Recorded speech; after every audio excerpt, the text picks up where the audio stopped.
Bismillahirrahmanirrahim. Assalamualaikum warahmatullahi wabarakatuh.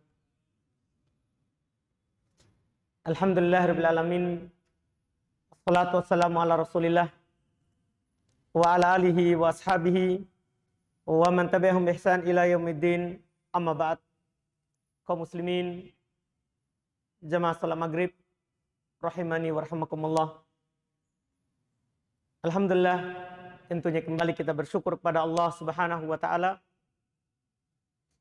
Di malam hari ini antara maghrib isya kita kembali melanjutkan kajian pembahasan seputar kurban. Di pertemuan yang lalu kita sudah sebutkan sebagian dalil yang menunjukkan disyariatkannya berkurban, bahwa berkurban ini adalah ibadah besar yang ditunjukkan oleh Al-Quran. Demikian pula hadits Nabi kita Muhammad sallallahu alaihi wa ala alihi wasallam, serta banyak sekali ucapan-ucapan dari para ulama terkait dengan hukum berkurban, bahwasanya berkurban ini dengan banyaknya dalil yang menganjurkannya, tidak pantas ditinggalkan oleh orang yang mampu untuk berkurban. Di malam hari ini, insyaallah, jika waktu cukup, kita akan membahas beberapa poin. Yang pertama, syarat dalam berkurban. Kemudian yang kedua, waktu berkurban. Yang ketiga, umur yang dianggap dalam hewan yang dikurbankan. Kemudian yang keempat, dan ini yang terakhir insyaallah di malam hari ini kalau waktunya cukup, jumlah terbanyak ketika seorang berserikat di dalam hewan kurban. Ini beberapa poin insyaallah yang kita rencanakan ambil dan pelajari di pertemuan kita di malam hari ini. Adapun poin yang pertama, syarat berkurban. Kita sudah ketahui bersama bahwa berkurban adalah ibadah kepada Allah. Tidak akan diterima ibadah ini kalau tidak terpenuhi syarat yang dipersyaratkan dalam syariat kita. Dalam agama kita, agama Islam, agama yang dibawa oleh Nabi kita Muhammad sallallahu alaihi wa ala alihi wasallam. Syarat yang pertama, kurban itu akan sah kalau dari bahimatul an'am, dari hewan ternak. Dan hewan ternak di sini disepakati bukan semua hewan yang diternakan oleh kita, tapi hanya dari 3 hewan ternak atau yang semisal dengannya. Pertama, dari ibil, onta, jenis apapun ontanya. Yang kedua, al-baqar, sapi, jenis apapun sapinya, dan dimasukkan di dalamnya adalah jamus, kerbau. Sah juga kalau seorang berkurban dengannya. Jenis yang ketiga adalah al-ghanam, kambing. Dan semisal dengan kambing, masuk di dalamnya ad-dha'n, domba. Domba. Ini disepakati oleh para ulama rahimahumullahu taala. Sebagaimana yang dinukil oleh Imam Syafi'i rahimahullah dan yang lainnya dari para ulama fikih, bahwa hewan yang sah untuk dikurbankan adalah kalau berupa hewan ternak yang 3 ini. Selain 3 ini, maka tidak sah berkurban dengannya. Artinya kalau ada orang berkurban dengan ternaknya berupa ayam, tidak sah. Dan ini tidak masuk di dalam hewan yang dikurbankan. Tidak terpenuhi syarat. Allah Subhanahu wa taala berfirman terkait dengan kurban di surah Al-Hajj, "Ala ma razaqakum min bahimatil an'am." Yaitu kalian kurbankan atas apa yang Allah Subhanahu wa taala rezekikan kepada kalian berupa hewan ternak. Berupa hewan ternak. Ini syarat yang pertama. Syarat yang kedua, harus dipotong pada waktunya. Nanti akan datang kapan waktunya. Pembahasannya sebentar. Kapan dipotong? Bukan pada waktunya. Walaupun kita niatkan sebagai hewan kurban, tidak sah. Walaupun kita niatkan. Karena berkurban ini tidak cukup kita ikhlas kepada Allah. Tapi harus ada tambahan. Kapan Nabi kita potong? Yaitu nanti kita akan tegaskan di pembahasannya kapan waktu memotong hewan kurban. Saya sebutkan satu hadis sebagai isyarat waktunya. Kata Nabi kita Muhammad SAW ketika hari Idul Adha. Kata beliau, "Awwalu ma nabda'u bina, ma nabda'u bihi fi yaumin hada as-shalah. Tsumma narji fananhar." Yang pertama sekali yang kita lakukan pada hari kita ini, itu hari Id, adalah kita sholat. Kemudian kita kembali dan berkurban. Ini sangat jelas bahwa waktu berkurban adalah setelah sholat Id. Atau sekadar waktu sholat Id. Kenapa kita bilang seperti itu? Karena ada orang musafir yang tidak diwajibkan untuknya untuk hadir sholat Id. Jadi dia kira-kirakan saja waktunya. Ini orang sudah sholat Id nggak? Ini orang waktu sekarang ini sudah sholat Id atau tidak? Ini kalau dia berkurban di saat dia safar. Di saat dia safar. Ini syarat kedua. Syarat yang ketiga, hewan yang dikurbankan itu harus terpenuhi umur yang telah ditentukan oleh syariat. Berapa umurnya? Juga sebentar kita akan bahas. Karena masing-masing hewan beda umurnya. Unta beda, sapi beda, kambing beda umurnya. Sebentar kita akan bahas. Intinya syarat ketiga harus terpenuhi umur hewannya. Kapan kurang dari umur yang ditentukan, maka dianggap daging biasa. Sebagaimana tadi, kalau dipotong sebelum waktunya, maka itu dianggap daging biasa. Kata Nabi, sadaqah minas sadaqat. Tidak percuma, tapi dianggap sedekah dari sedekah-sedekah biasa. Dianggap sedekah. Ini syarat yang ketiga. Syarat yang keempat, harus selamat dari cacat. Mungkin pertemuan pekan depan kita akan membahas apa saja cacat yang kalau ada tidak dianggap sah kurbannya. Akan datang nanti pembahasannya insya Allah.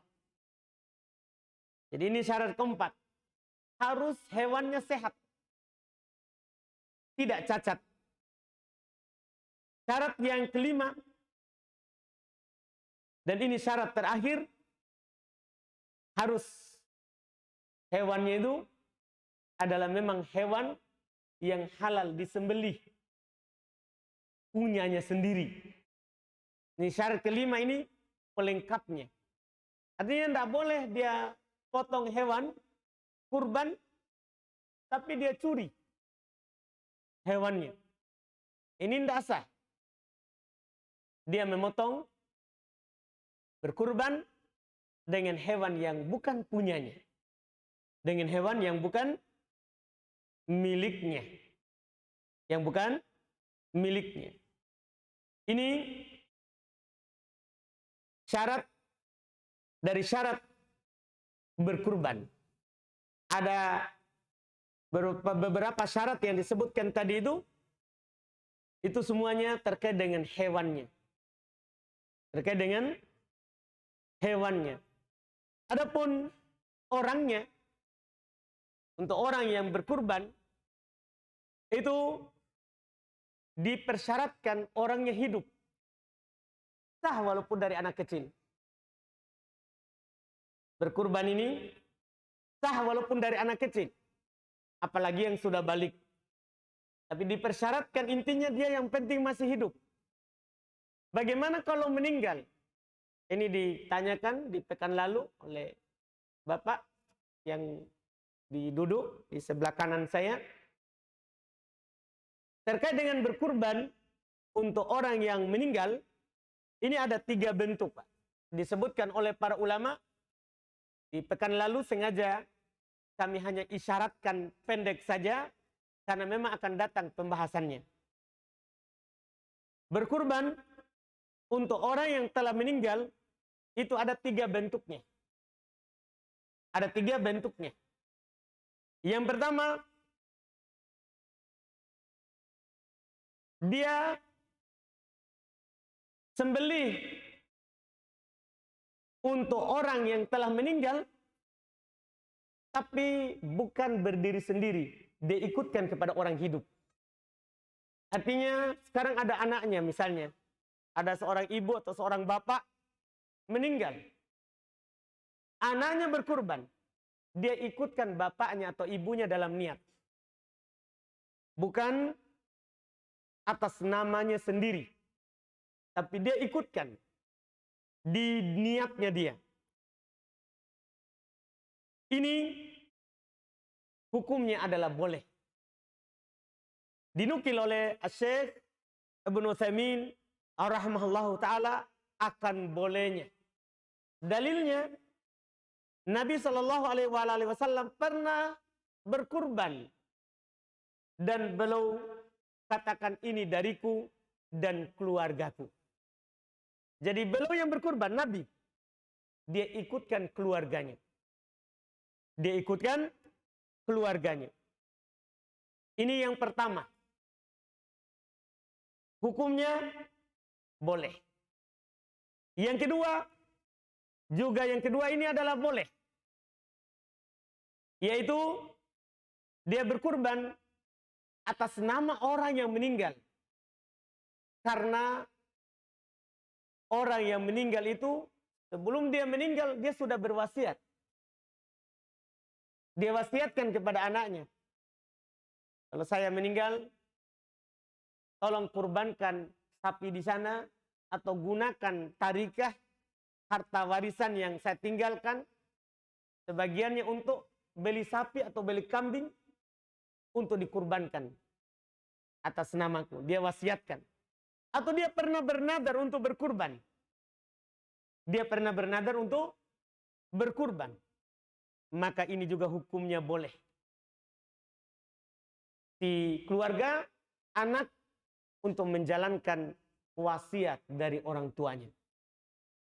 Wasiat dari orang tuanya. Ini dalilnya adalah terkait dengan ayat warisan.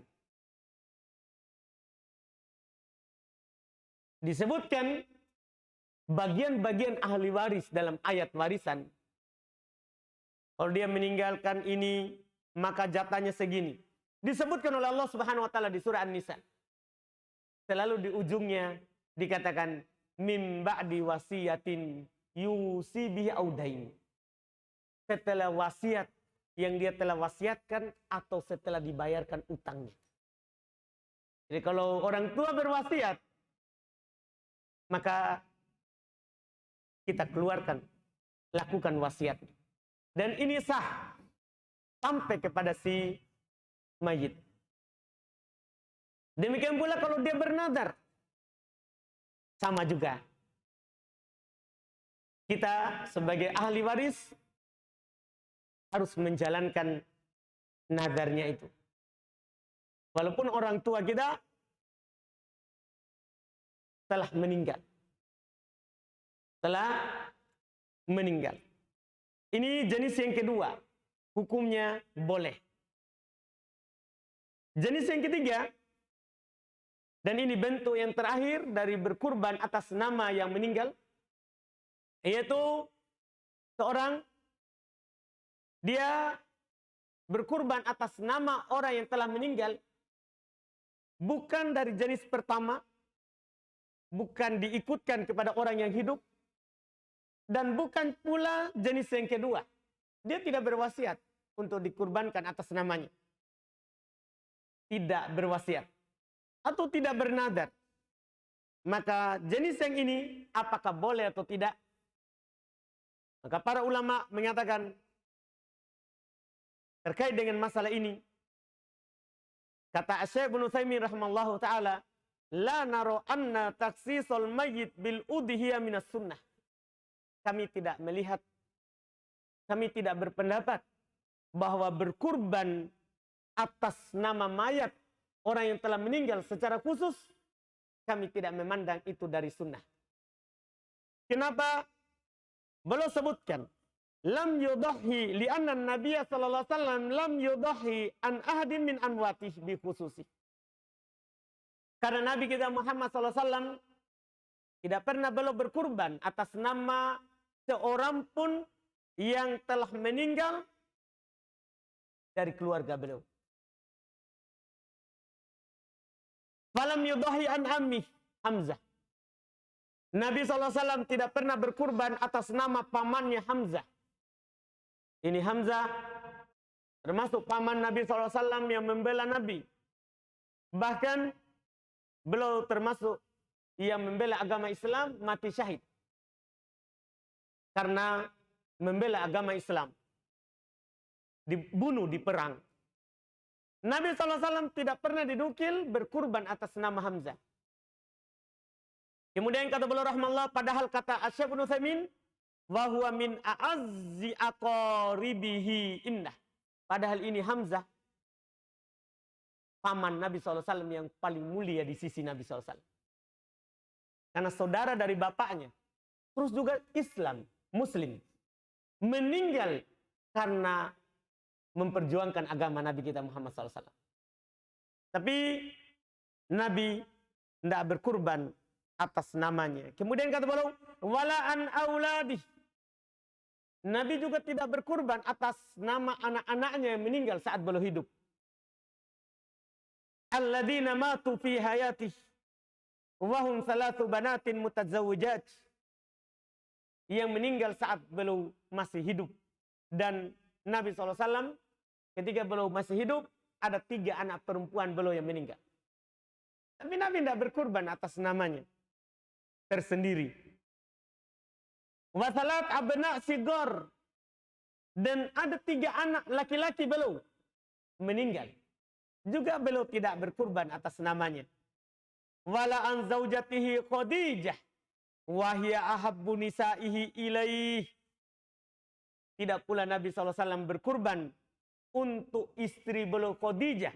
Padahal Khadijah ini kata Syekh Ibnu Utsaimin adalah istri beliau yang paling beliau cintai.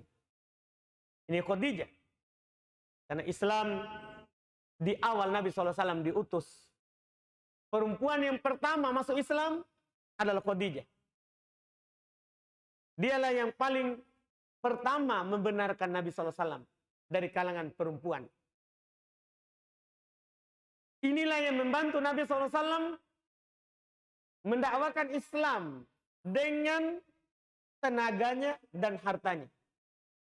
Dengan tenaganya dan hartanya. Iya. Oleh karena itu sebagian ulama mengatakan Islam ditolong dengan 2 perempuan. Di awal Islam Khadijah. Setelah meninggal Nabi SAW, di akhir adalah Aisyah. Karena setelah meninggal Nabi, Aisyah yang menyebarkan sunnah Nabi SAW. Karena termasuk istri Nabi SAW yang banyak menyampaikan hadis. dari Nabi kita Muhammad SAW. Dan Nabi tidak dinukil.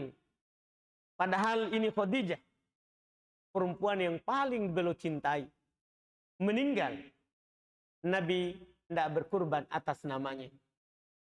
Ini kalau disendirikan. Kalau disendirikan. Walaupun kalau kita bertanya boleh nggak? Boleh, tapi tidak sesuai sunnah. Boleh, kalau kita hanya berbicara boleh.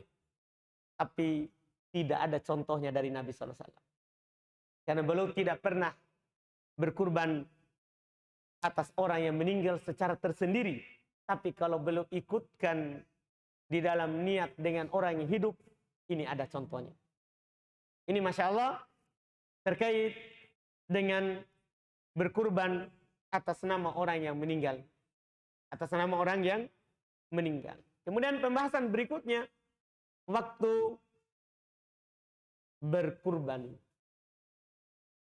Tadi kita sudah bahas bahwasannya seorang yang berkurban itu dipersyaratkan harus pada waktu yang disyariatkan untuk berkurban. Waktu yang disyariatkan untuk berkurban. Kapan waktunya? Para ulama rahimahumullah seperti Al-Imam Asy-Syaukani rahimahullahu ta'ala beliau berkata, waktuha ba'da sholatin nahar ila akhir ayyamit tasyrik.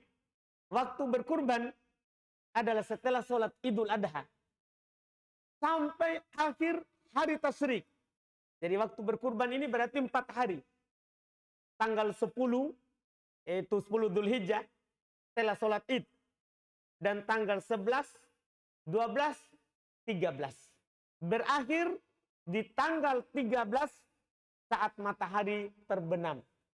Kapan bulatan matahari di tanggal 13 sudah hilang, yaitu di waktu maghrib, maka sudah selesai waktu untuk berkurban. Sudah selesai waktu untuk berkurban. Demikian pula ini dinukil oleh Al-Imam An-Nawawi rahimahullahu ta'ala.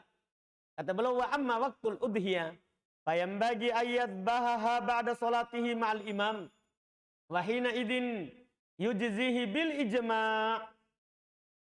Kata Al-Imam Nawawi rahimahullah, adapun waktu berkurban, maka sepantasnya dia menyembelih hewan kurbannya setelah sholat bersama imam.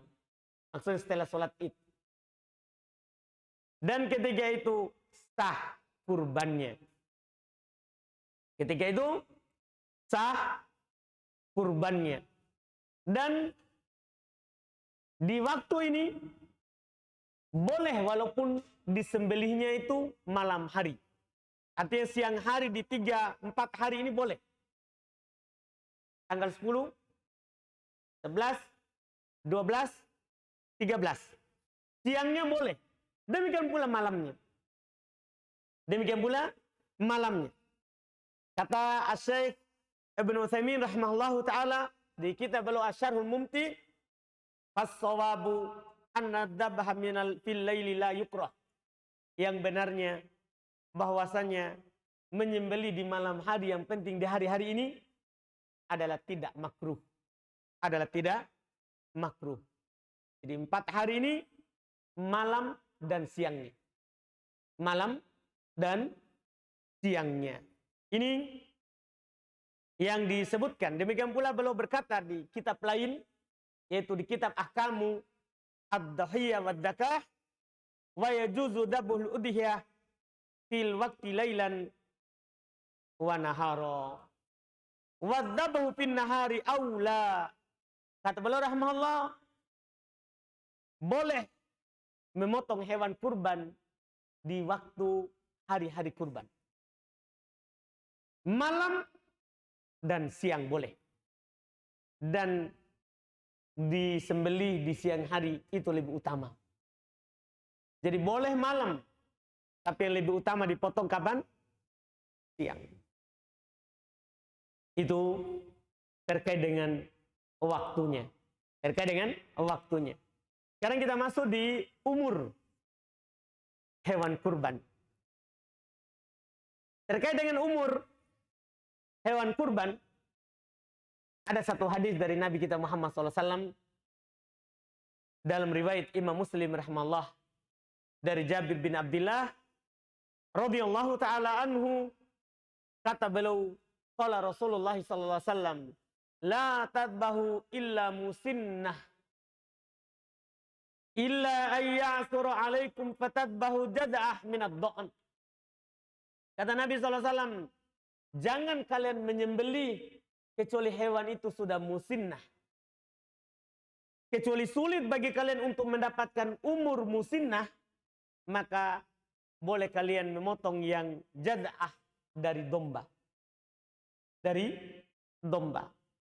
Sekarang, apa itu umur musinnah? Maka tergantung hewannya. Kalau onta dianggap musinnah kalau dia berumur 5 tahun, masuk tahun ke-6. Ini onta. Tapi umur musinnah kalau dia berumur 2 tahun, masuk tahun ke-3. Bukan setahun baru mau jalan tahun ke-2. Bukan. Tapi sudah genap 2 tahun, masuk ke-3. Ini sapi. Adapun kambing masuk umur genap setahun dan berjalan ke tahun ke-2. Ini kambing. Kecuali domba. Kecuali domba. Maka sah walaupun kita potong yang jad'ah. Jad'ah itu dari domba, yaitu yang berumur 6 bulan, masuk berjalan di bulan ke-7. Ini kalau sulit kita mendapatkan umur tadi. Karena Nabi bilang, kalau sulit bagi kalian untuk dapat kambing yang umur setahun jalan ke-2, maka boleh domba yang berumur 6 bulan berjalan berapa? 7. Ini umurnya. Umur hewan yang dikurbankan. Kapan kurang dari ini, maka itu adalah sedekah dari sedekah biasa. Maka itu terhitung sedekah dari sedekah biasa. Kemudian berikutnya, dan ini yang terakhir untuk pertemuan kita malam hari ini. Setelah itu kita masuk di tanya jawab terkait dengan jumlah orang yang berserikat dalam hewan kurban.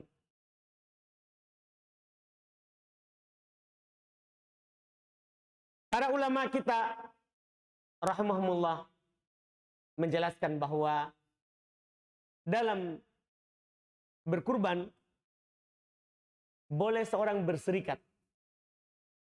Tapi tidak semua hewan kurban. Dari 3 hewan kurban tadi, ada onta, sapi, kambing. Dari 3 ini, 2 boleh berserikat, 1 tidak boleh berserikat. Yang boleh kita berserikat adalah sapi dan onta. Boleh berserikat 7 orang. 7 orang ini, apakah semuanya niat berkurban? Atau yang sebagiannya berkurban, sebagiannya memang mau saja dagingnya. Bukan karena mau berkurban. Boleh. Tidak harus semuanya niat berkurban. Ini dari 2 hewan tadi. Apa dalilnya? Kalau sapi dan onta boleh berserikat sampai 7.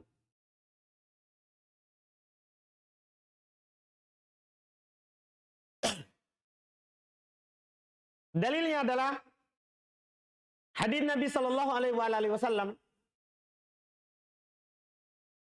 yang diriwayatkan oleh Imam Ahmad rahimahullah dari Hudzaifah bin Yaman radhiyallahu taala anhu, beliau berkata, syaraka Rasulullah sallallahu alaihi wasallam fi hajjatihi bainal muslimin fil baqarati an sab'atin. Nabi sallallahu alaihi wasallam membuat syarikat, membuat kelompok antara kaum muslimin waktu haji beliau pada sapi itu 7 orang. Pada sapi itu 7 orang. Demikian pula Di hadis Jabir dalam riwayat Imam Muslim rahimahullahu taala, kata beliau, kunna nanhar al-badanah an sab'atin. Faqila lahu wal baqarah. Faqala hal hiya illa minal badan. Ini terkait dengan unta.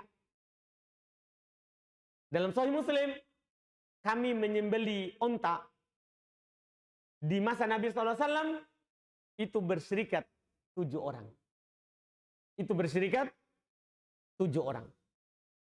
Ini kata Nabi kita, ini kata Jabir bin Abdullah radhiyallahu taala anhu. Adapun kambing, maka tidak sah untuk berserikat. Kambing itu hanya berlaku untuk 1 orang saja. Dan sah kalau dia berkurban kambing, yang lainnya dia ikutkan saja dalam niat. Boleh. Sebagaimana yang kurban sapi tadi itu, kan boleh berserikat 7. Boleh. Boleh masing-masing 7 ini, dia juga niatkan keluarganya masuk di dalamnya. Dan itu sudah sah. Cuman para ulama mempersyaratkan keluarga yang dia ikutkan ini katanya dari keluarga yang dia tanggung nafkahnya. Yang dia tanggung nafkahnya. Atau kata lain juga kata mereka, 1 dapurnya. 1 dapurnya. Ini yang mereka sebutkan terkait dengan kelompok dalam hewan kurban. Dalam hewan kurban. Dan batasan terakhir ini, batasan terpanjang terbanyaknya 7. Kalau kurang tidak ada masalah. Kalau ada orang beli 1 ekor sapi, berserikah hanya 2 orang. Tidak apa-apa. Kan yang diatur terbanyaknya 7. Sebagian orang kadang dia paksakan harus 7. Akhirnya dia masukkan keluarganya, ininya, itunya. Tidak. Boleh dia hanya, kan sebagaimana boleh seorang berkurban sapi. Boleh. Boleh juga 2 orang berserikat dalam 1 sapi.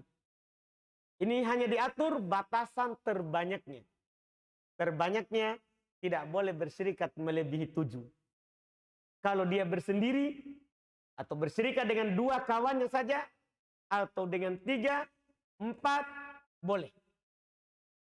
Tidak perlu, tidak harus dipaksakan sampai apa? 7. Dan kami isyaratkan tadi, boleh yang berserikat ini beda niat di dalam berserikatnya ini. Artinya misalnya seorang berniat dia berkurban. Yang lain dia ikut karena mau dagingnya. Misalnya dia sudah berkurban 1 sapi di tempat lain. Terus dia juga berserikat di sapi yang lain. Boleh sapi ini dia kurban, yang 1, yang 7 tadi itu dia niatkan untuk daging biasa yang dia mau makan. Boleh. Boleh hal itu. Iya. Makanya nanti ya boleh diambil semua. Tidak perlu, tidak ada lagi syariat yang mengatakan dia sedekahkan, dia hadiahkan. Tidak. Karena dia niatkan ini bukan untuk kurban, tapi untuk daging apa? Biasa. Ini dibolehkan. Karena Nabi SAW tidak mempersyaratkan harus niat kurban semuanya yang 7 itu. Nabi hanya mengatakan boleh berserikat 7. Boleh berserikat 7. Ini beberapa poin pembahasan terkait dengan hukum putar berkurban yang kita ambil di malam hari ini.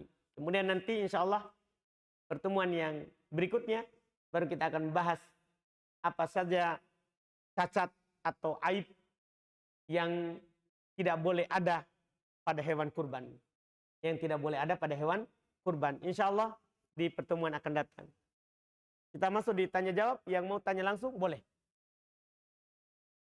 Silakan Mbak.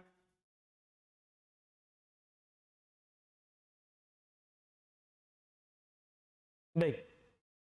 Ini ada pertanyaan. Bagaimana kalau ada tukang potong? Biasanya dia jual apa?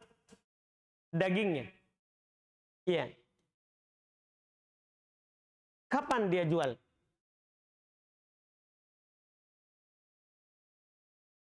Iya. Biasanya, iya.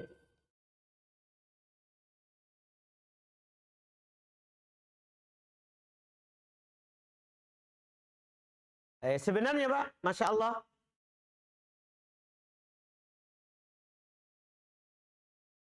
orang yang memotong hewan kurban, orang yang memotong hewan kurban, itu tidak ada jatah, tidak boleh digaji dari daging kurban. Tidak boleh digaji dari daging kurban. Tidak boleh. Dan hal ini dimaklumi, iya, dalam syariat Islam. Makanya ada namanya biaya potong. Ada namanya biaya potong.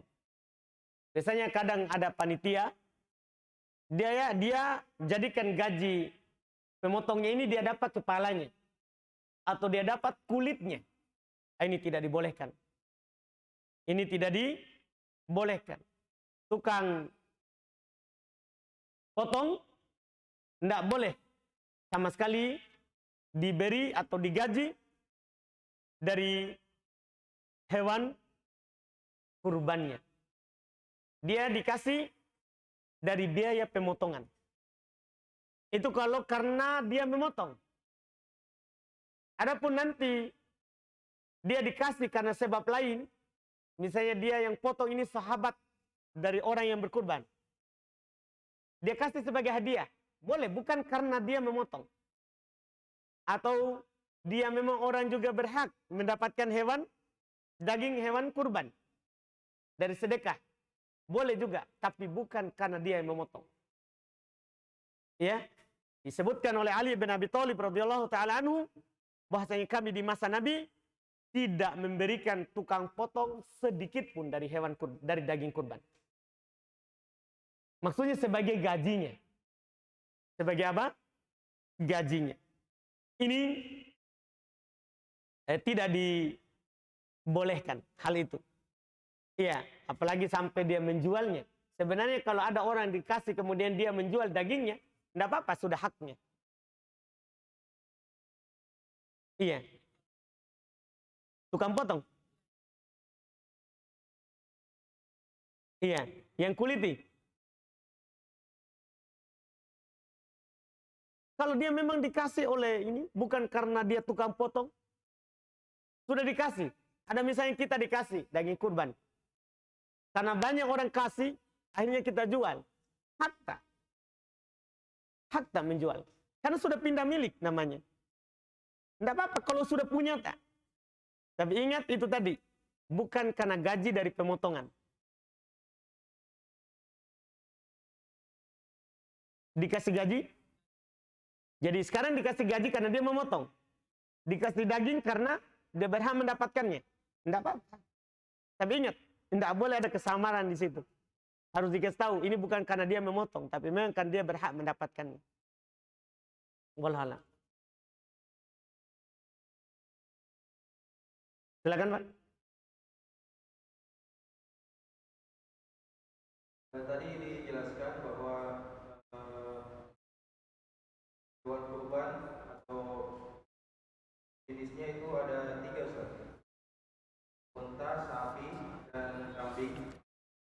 Saya ingin tanyakan apakah ada masuk dari jenis sapi yang bisa dijadikan sebagai hewan kurban. Mohon penjelasannya. Baik. Kita sudah bilang tadi ya bahwa hewan kurban itu harus bahimatul an'am. Dan kita sudah sebutkan disepakati oleh para ulama bahimatul an'am itu adalah hanya unta, sapi, dan kambing.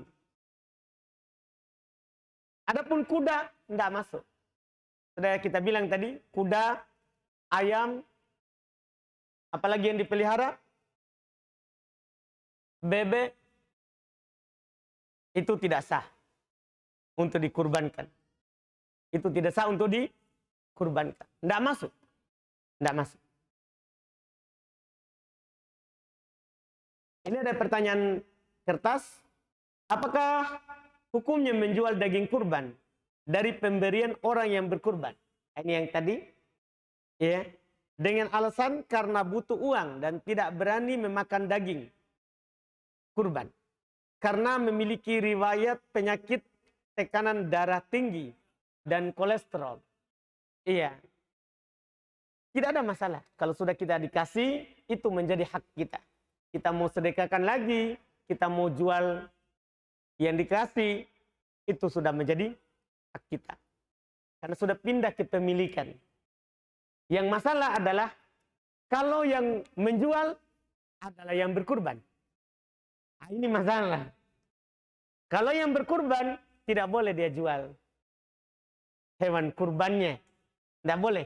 Karena Nabi hanya katakan kulu waddakiru watasoddaku. Makan dan simpan serta bersedekahlah. Tidak boleh dijual. Hanya boleh kita makan sendiri atau kita simpan atau kita sedekahkan. Itu atau kita juga hadiahkan. Boleh. Tidak boleh kita jual. Adapun orang yang kita kasih, dia mau jual ataupun dia mau sedekahkan atau dia mau hadiahkan sama temannya, boleh, tidak ada masalah. Boleh, tidak ada masalah.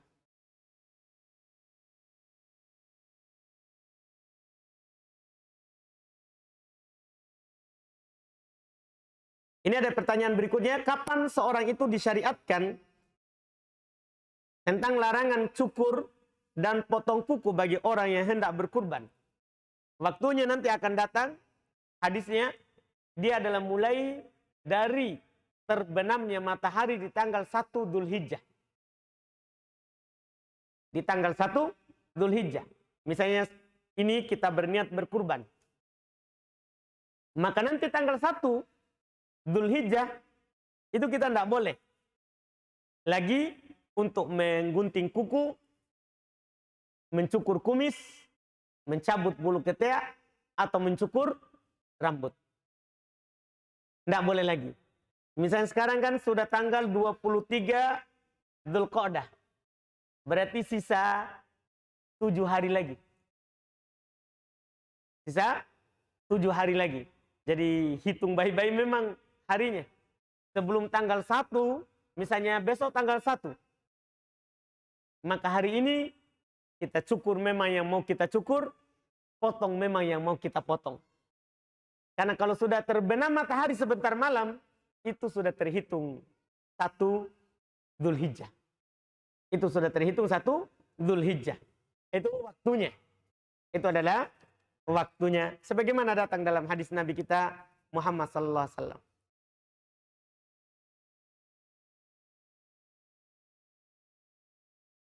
Apa saja persyaratannya seorang muslim untuk memotong hewan kurban? Apa doanya saat memotong hewan kurban? Syaratnya dia ahli, pintar memotong. Pintar memotong tentunya. Dan dia tentunya tahu seputar hukum memotong hewan kurban. Karena terkait dengan memotong hewan kurban, ada hal-hal yang kita perhatikan. Pertama, harus memperbaiki cara memotongnya. Tidak boleh menyiksa dari hewan itu. Yang kedua, dia harus mempertajam pisaunya yang dia pakai untuk memotong. Kemudian, yang ketiga, dan ini juga yang paling penting, dia harus tahu apa yang dibaca. Karena kalau tidak ada yang dia baca apapun, maka itu jadi bangkai. Haram dimakan. Sekarang, apa doanya dan apa yang dibaca? Yang diajarkan oleh Nabi SAW adalah Bismillah, Allahu Akbar. Itu persyaratannya. Bismillah, Allahu Akbar. Setelah itu, kalau dia mau sebutkan, kalau dia langsung yang potong hewannya, maka dia tambahkan hada anni wan ahli baiti. Ini dariku dan dari keluargaku. Kalau dia langsung. Kalau diwakilkan dan ini tidak wajib, dia wakilkan orang, maka boleh dia sebutkan ini dari si fulan dan keluarganya. Dia sebutkan namanya. boleh. Itu tambahan namanya. Adapun syarat wajibnya, sahnya, bismillah, Allahu Akbar. Setelah itu dia sebut, dirinya ini dariku dan dari keluargaku, itu tambahan dalam niat. Kalau ada yang mewakilkan orang lain, maka dia sebutkan sunnah. Dia katakan, ini dari si fulan. Kalau berserikat 7 berarti dia sebut 7. Ini dari si fulan, si fulan, si fulan, si fulan, si fulan, dan keluarga mereka. Dan keluarga mereka. Tapi ini bukan syarat sah. Ini bukan syarat sah. Boleh dia sebutkan di situ.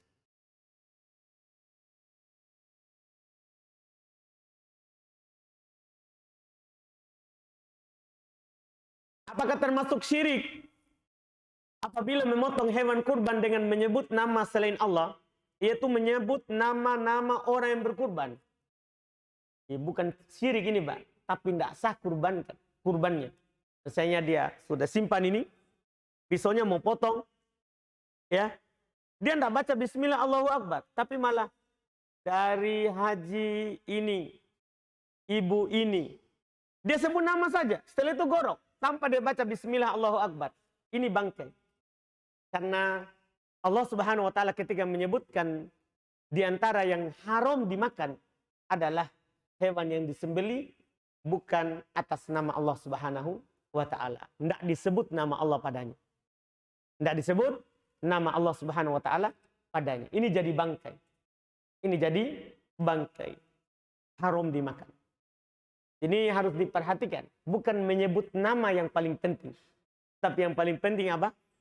Bismillah, Allahu Akbar. Setelah itu kita sebutkan. Bis. Katanya sudah habis waktu. Alhamdulillah. Masuk waktu Isya. Kita cukupkan. Insya Allah kita akan lanjutkan lagi di pertemuan akan datang. Masih seputar hukum kurban. Mudah-mudahan apa yang kita ambil di malam hari ini ada manfaatnya. Semua yang benarnya itu semata dari Allah. Yang salahnya itu kekurangan kami dan dari syaitan. Subhanakallahumma wa bihamdik. Asyhadu an la ilaha illa anta astaghfiruka wa atubu ilaik. Assalamualaikum warahmatullahi wabarakatuh.